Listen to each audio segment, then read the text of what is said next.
Welcome to home again. Terry here. And yeah, from my surroundings, you guessed it, it's another Cooking at the Cabin episode. Why don't you come into the kitchen tonight with me and we'll make some homemade, hot out of the oven, fresh pizzas.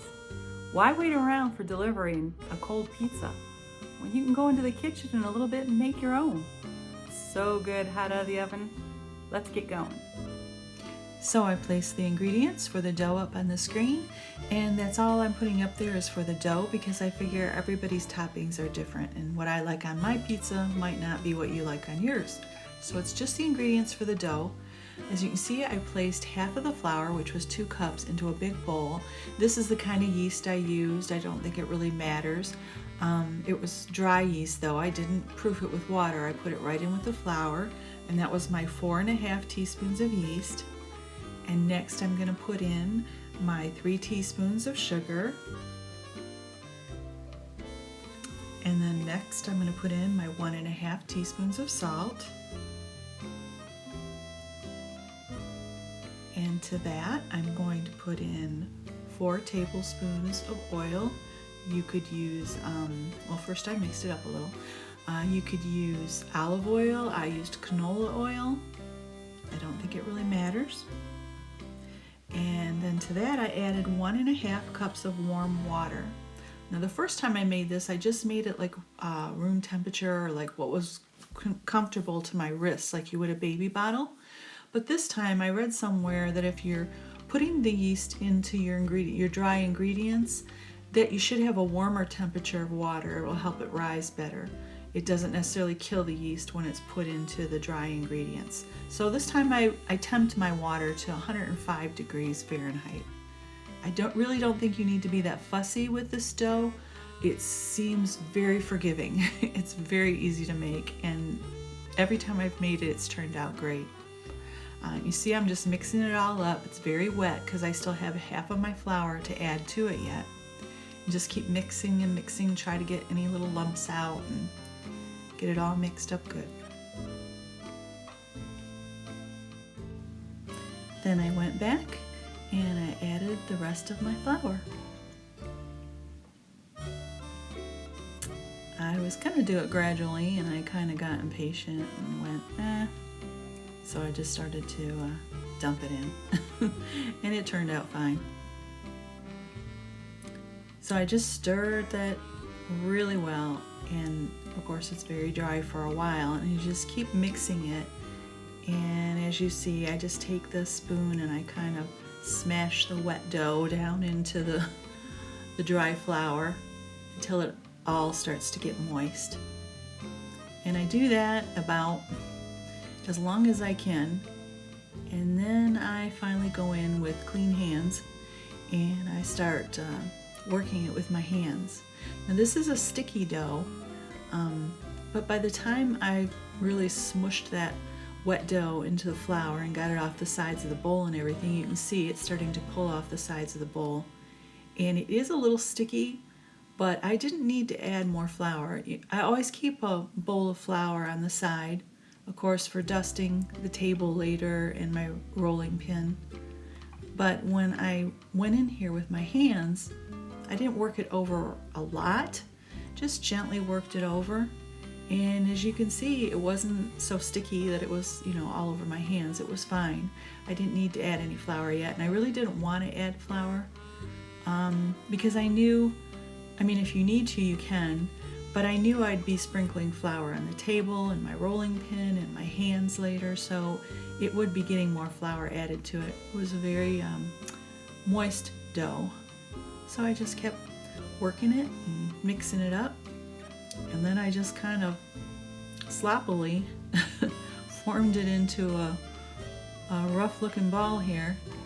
And what I didn't show you here, which I'm sorry about that, I left it out somehow or I lost it in my footage, is I had another bowl prepared and I had the sides oiled. You can either do olive oil or I used cooking spray, and I oiled the other bowl really good. This was the bowl I had used, and I placed that dough in an oiled bowl, rolled it around, got oil all over the dough, and then took a piece of plastic wrap that I sprayed with cooking spray and laid that on top so the dough wouldn't stick to the plastic wrap, and then laid a kitchen towel, a hand towel over it, and put it somewhere warm to rise. Now you're supposed to let it rise for about 30 minutes, and I walked away and left mine for an hour or more. And when I came back, you saw how nice and puffy it was. It rose really nice. So this recipe actually makes 2 large pizzas. So I'm dividing the dough into 2 circles. And one of them I'm going to set aside because I'm only going to make 1 pizza tonight. And this dough freezes really well. You can keep it in the refrigerator for a day or so. And if you don't make another pizza, you can just freeze it. Put it in some freezer-proof Ziploc bags. I usually double bag everything I put in my freezer so it doesn't come out tasting like the freezer. And then you just flour your surface here and start working the dough out in your hands. Sorry for the earthquake shaking here. I realized that filming on a kitchen table isn't as stable as a countertop. So sorry about that. Now if you flour your surface well and your rolling pin and your hands, it's a really nice dough to roll out. It rolls out nice and evenly. It was really easy to roll out. I probably kind of overdid mine because I kept going over it and made it kind of bigger than I needed it for the pan, but you'll see, I made it fit.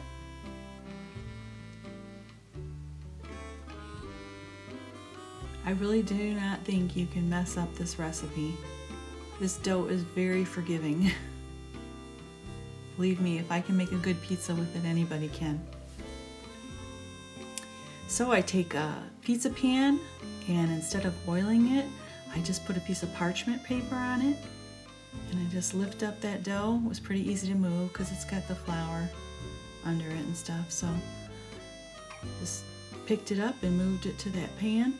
And like I said, mine was, I stretched it a little too far, but I just moved it back into the center and tried to move around and give it a little crust on the edge to keep the sauce in, or try to, because we like a really saucy pizza. So I know that's not everybody's cup of tea, but it is ours.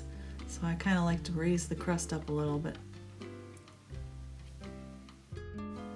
Now when you start rolling your dough out, it's a good idea to turn your oven on, preheat it at 425. Now when I get finished rolling my dough out, then I start preparing my toppings. Now don't be disappointed in me that I don't make my own spaghetti or pizza sauce. I use spaghetti sauce, canned spaghetti sauce. I like Prego. It's thicker, but I've used all kinds. And then to it I add just a small can of tomato paste, because that kind of takes, if you do use a jar sauce, it takes that sauce and it thickens it up. I love this basil paste, so I put a few drops of that in it, and sometimes I put it on my pizza when it goes in the oven or when it comes out.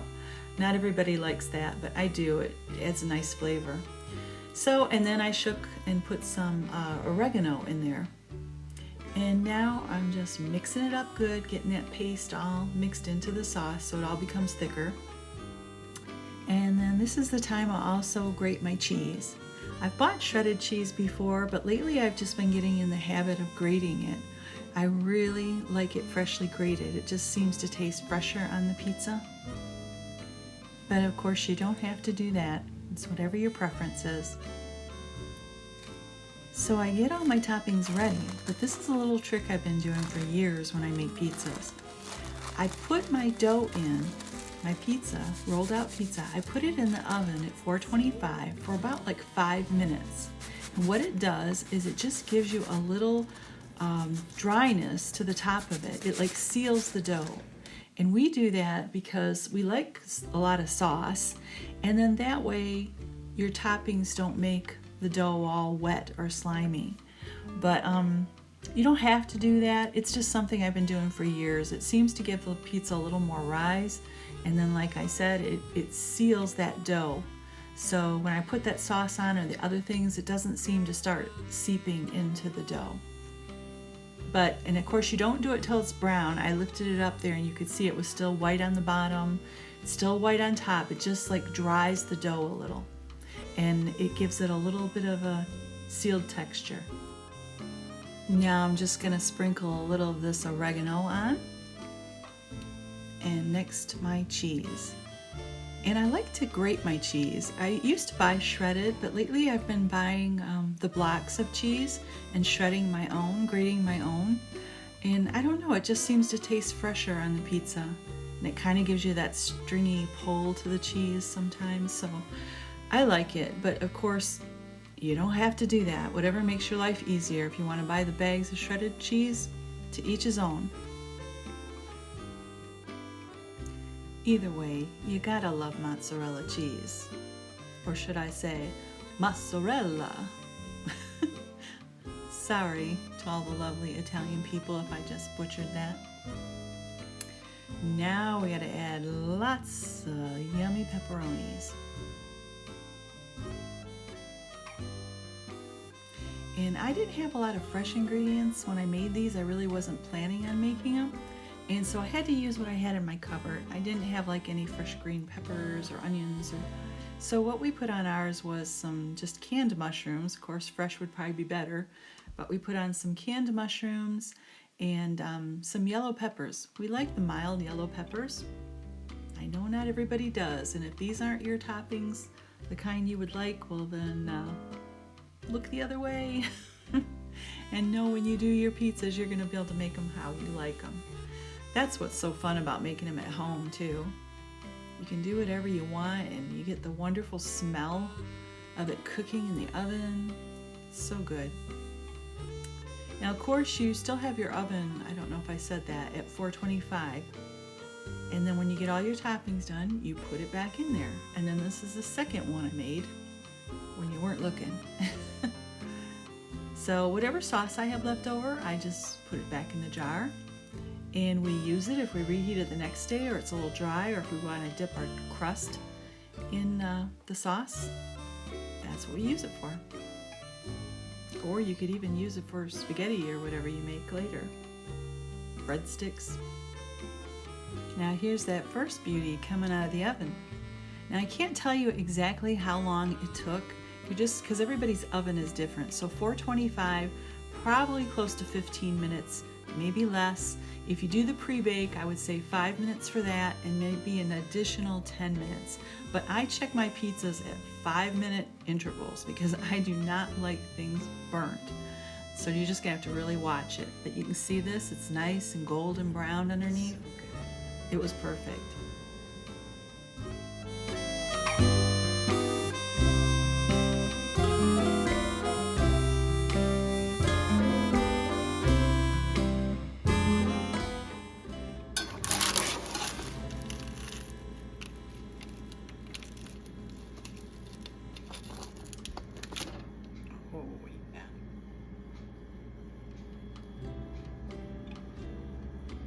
Oh, it's cheesy, I'd say.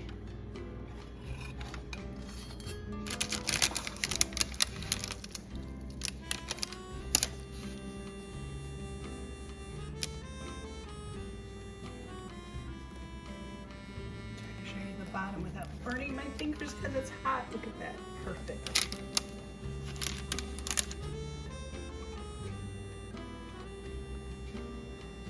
Ouch. Oh, it's hot. You won't get one this hot from home delivery, or as delicious, I don't think. Like I always say, you should give it a try. I think you're gonna love it. You won't want to order out again. Thanks so much for watching, guys. I really appreciate it. Hey, if you haven't subscribed yet, sure do wish you would, and give me a thumbs up. It sure does help out my channel. Thanks so much for stopping by, guys. I hope to see you next time.